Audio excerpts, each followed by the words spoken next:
Okay, I have a few questions in here.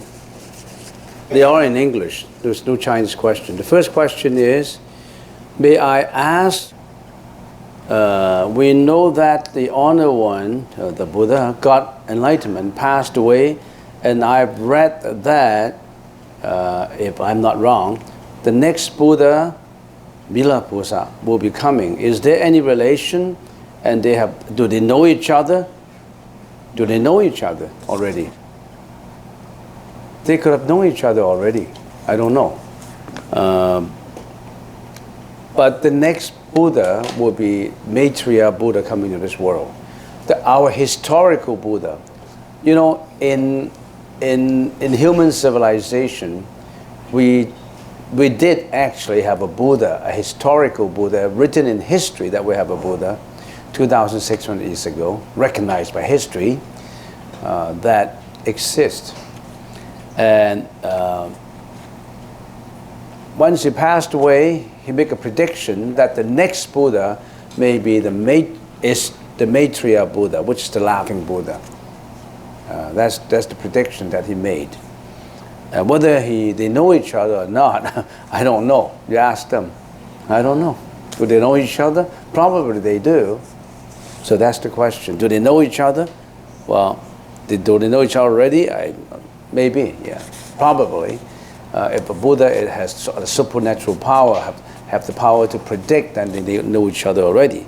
Next, humans are social animals and meant to live with each other. Babies need their parents to love, care for them, guide them, and nurture them. The family unit is important. Humankind needs families to propagate. Why does Buddhism promote isolation and solitude? Who said that Buddhism promotes isolation and solitude? Let's break these questions into a few sections to talk about. Yes, babies need parents to love and care for them. Our norm is, the norm of morality, that parents should care for the babies, they should have a responsibility. They should guide them and nurture them. Family members should harmonize with each other and live warmly, with tender loving care, with responsibility. Yeah, that's the norm. But from the perspective of morality, that's the norm of what we're looking at. We want that way. We want a family to be warm, everybody's care-loving, it works out. But the fact is, it may not work out that way. And in many cases, it's just the opposite. Many broken families. It's just like when a young man and a young woman wants to get married, then they're going to take an oath that they want to get married. And I know that judge when I was at U of T, we have a fellow student, a professor who became a judge for marriages.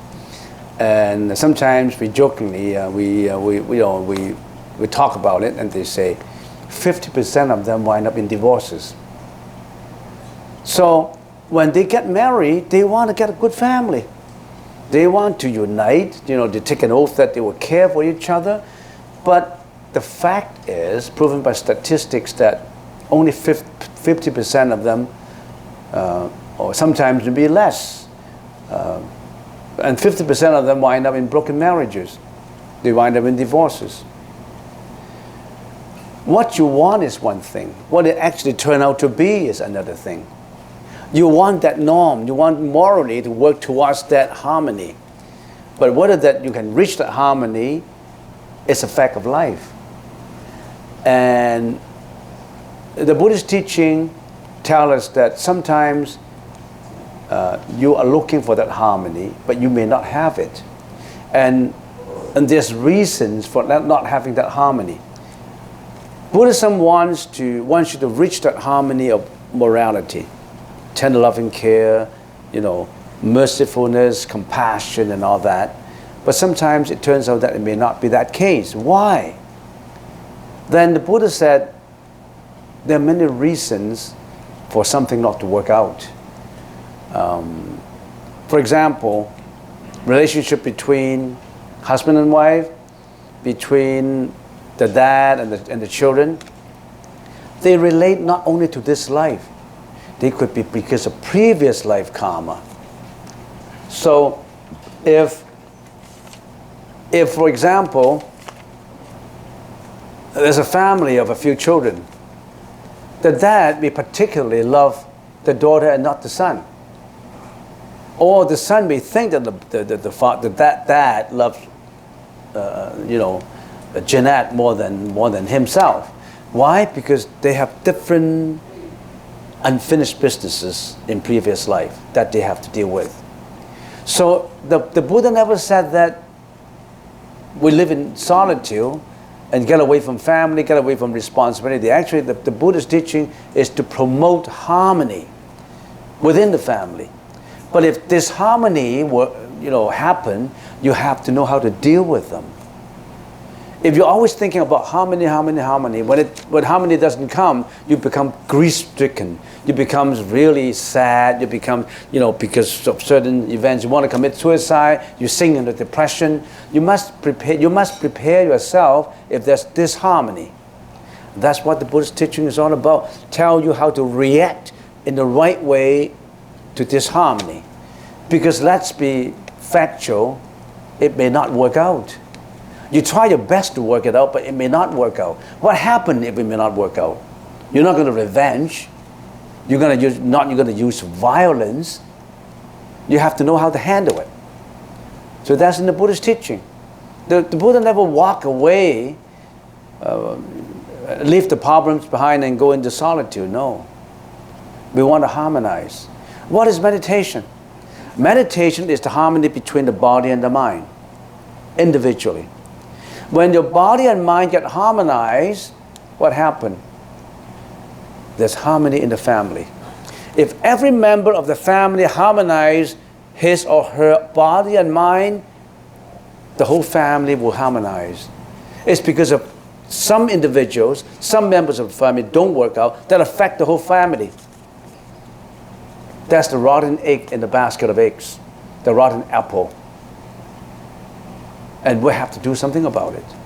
We have to learn how to forgive, how to tolerate, how to endure, how to educate. Not thinking that everything will be harmony, everything will work out. No, it may not work out. What happens if it doesn't work out? You must know how to handle it. Handle this disharmony. Work towards the harmony.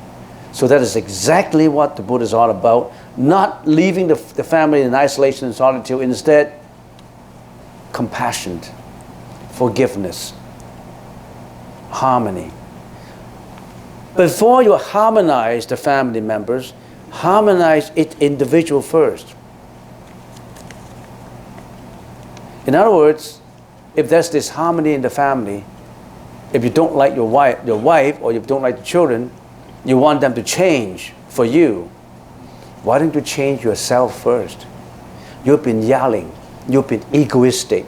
You haven't worked out with the family chores, and you expect everybody to be better, to treat you better. You have to reform and improve yourself first. You harmonize yourself first before you require other people to harmonize everything for you. Do it within yourself first. Don't blame others. Change yourself. Some people ask the questions, how come my wife is like this? How come my children is like this? How come my dad is like this? There must be reasons. Find out the reasons and get the harmony, forgiveness, compassion, so that it all work out. So Buddhism never practices isolation and solitude. No, you get it wrong. That's not Buddhism is all about. Anybody have any ideas on this question? You want to throw in some ideas of yours? In other words, don't raise your expectation on everybody. You know why people get disharmony in the family? There are a few reasons. The major reasons are, the first one, your expectation. You always expect others to meet your internal expectation. You see your neighbor's wife, and the other wife is always better than your own. You think that, how come his wife is working in that way? How come his wife is prettier? How come his wife is more gentle? You don't know their problems. Your expectation has been egoistic and set up too high for your wife. You don't set up an expectation for yourself. Change yourself because of expectation. Everybody expects people to perform. Everybody expects people to be, to give. You only want to receive. You don't want to give. You only want to receive. You want to receive compassion. You don't give it out.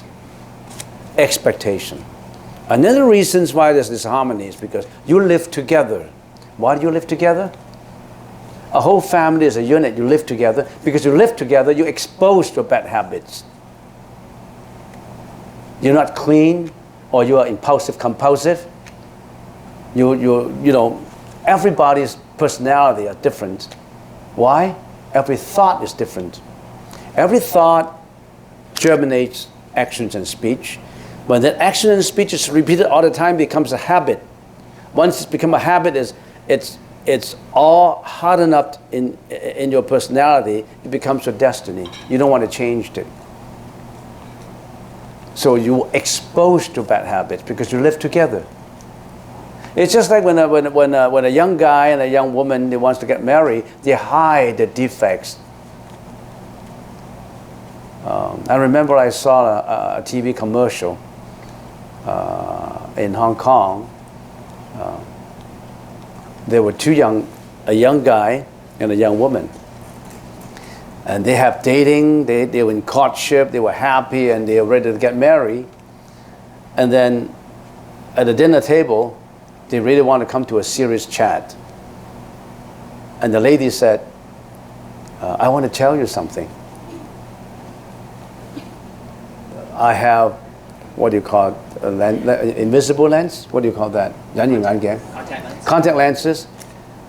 Actually, I wear thick glasses. Now I have contact lenses, so I don't look the same, Usually I wear those thick glasses because I have nearsightedness. And also, every time when I go dating with you, I put my 6-inch high heels. So he's a short lady with thick glasses. That's exactly what that man hates. So this is who I am. So she took down the contact lenses and put her thick glasses with black trims on it, and it looked different. And then the man said, I know now, but do you know who I am? And he took away his wig. It's all Mediterranean Sea. It's all Mediterranean Sea, all bolted. And not the pretty, handsome hair that he's been wearing. So they don't expose their faults. That's exactly the problem. When you're living together, you can tolerate each other. Buddhism tells you to tolerate, to endure, to forgive, to find out the real truth before you get married. Plus, there's one more thing, there's past karma. You try to lower your expectation, you try to change all your bad habits, but still your wife treats you miserably. Why? You try everything in the world to please, but your wife still treats you miserably. Why? Because you treated her miserably in your previous life. She's coming back to get you. Do you believe that? She's coming back to get you.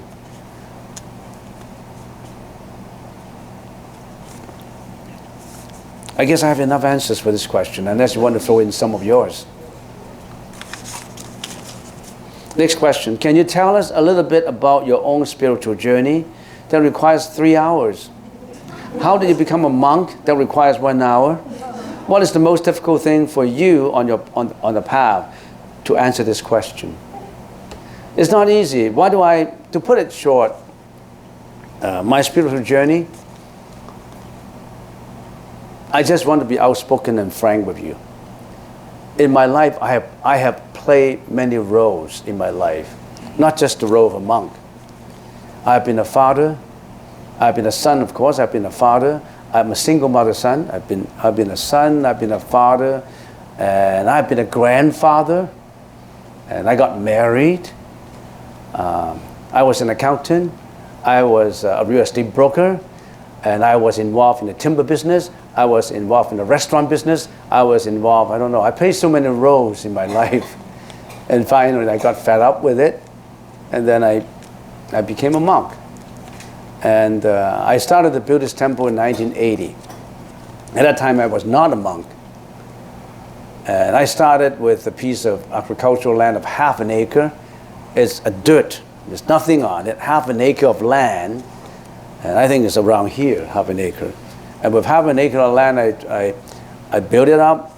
I didn't have any money, but I started to receive donations from everywhere by raising money, and after, since 1980 up to now, it's become a temple of 13 acres.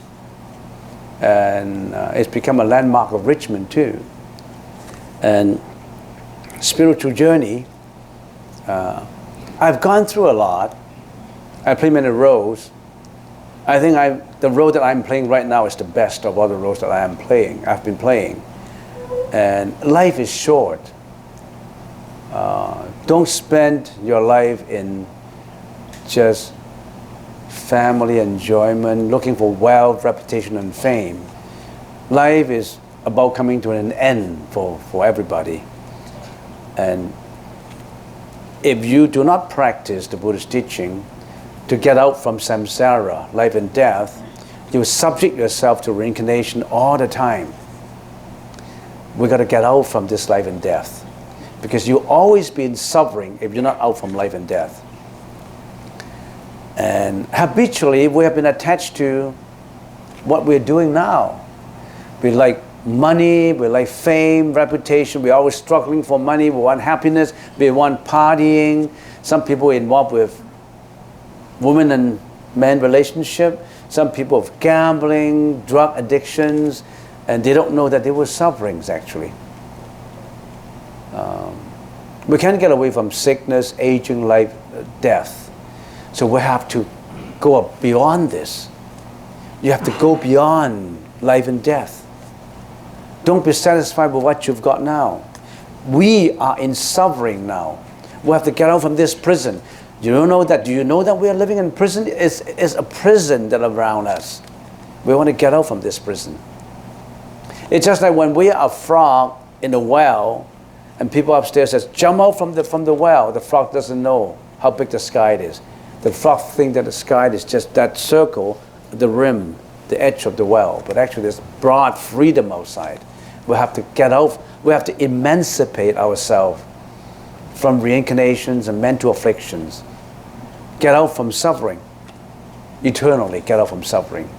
Not just eternally get out of suffering for yourself, for all your folks. That's why the Buddha, Sakyamuni Buddha, Siddhartha Gautama, the prince in India, he wanted to be free from suffering, not only for himself, for all his folks. He went about that spiritual journey, and he finally succeeded in getting the method for transformation of tainted consciousness into enlightenment. And they all have all these writings given to us. Are we going to study them? Are you going to study them to make sure that you're on the right path too? Imagine, what would you do in the rest of your life? Every morning you eat your breakfast, you go to work, you eat your sandwich, you pack your lunch, you go to dinner. You're doing that every day. You go on a cruise, partying, gambling, drinking. How much fun you have in that? Finally, you're dead. Aging, sickness, death. Are you satisfied with that kind of life? The Buddha was not satisfied. He wanted to say, I want to get out from this kind of living. I want to get away from life and death. I want to be in eternity. You can do the same thing. You can do it now. You don't have to wait for after death. You can do it now. If you have that chance, why do you still spend your time in What you're doing now. You're repeating the same thing every day. Plus, if you're lucky, you may have a good relationship. If you're not, you see all those words and all those relationships that wind up in what? Tragedies.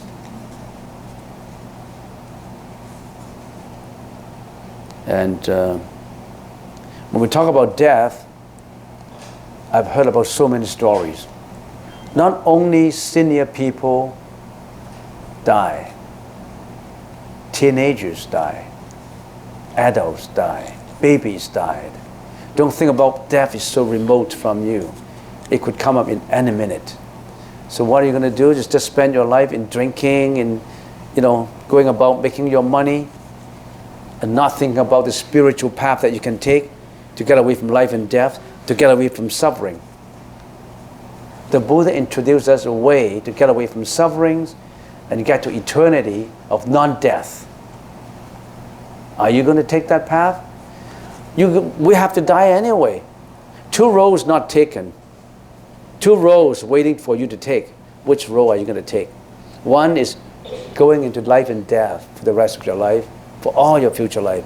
The other is go to a spiritual journey where you transcend life and death. You can do it in this life, at this lifetime. Don't waste any more time. Don't waste any more time. Don't repeat the same mistakes all the time. Do something new. It's challenging. It's challenging to do something new while you're repeating what you're doing every day. Going to the spiritual journey. It's worth taking. Any more ideas on what I'm talking about? You want to throw in some opinion? Any challenges? No? Don't look at me like that. Just give them some challenges. Do you agree or disagree? You disagree? You agree? Okay. So are you going to take a spiritual journey? Are you going to take that spiritual journey? Huh? You don't know. You're not sure. Yeah. That's the problem. You're sure, on the other hand, you're not sure. So you still want that kind of life that you have that temporary, ephemeral, transient happiness, and you call it happiness. It could be a seed for more suffering. Next question. What is the result of enlightenment? Do you become a spirit, energy, or cease to exist? What is the result of enlightenment? The result of enlightenment, that is, you get away, you transcend life and death. Is it in the kind of spirit or in the energy or what? I don't know. But why do you always want it to call it a spirit, an energy? Why do you worry about cease to exist? Existence could be a suffering itself. Existence, material existence could be a suffering itself. The result of enlightenment, the result of enlightenment is you're away from reincarnation. No more life and death.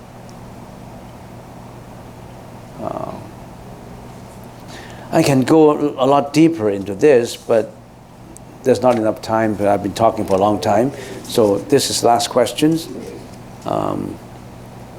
You always think of enlightenment is coming to a stage, coming to a world, coming to something. When you attach to something, it's not enlightenment. When you worry about enlightenment coming to in existence, that's not enlightenment. Enlightenment is not a state. Enlightenment is not a place you go to. Enlightenment is not like another world. It's for the sake of calling it, it's called enlightenment. But it itself, that word does not mean that you have an object. You must possess an object. You must possess existence. It's not that. We can call it another state that transcends this one.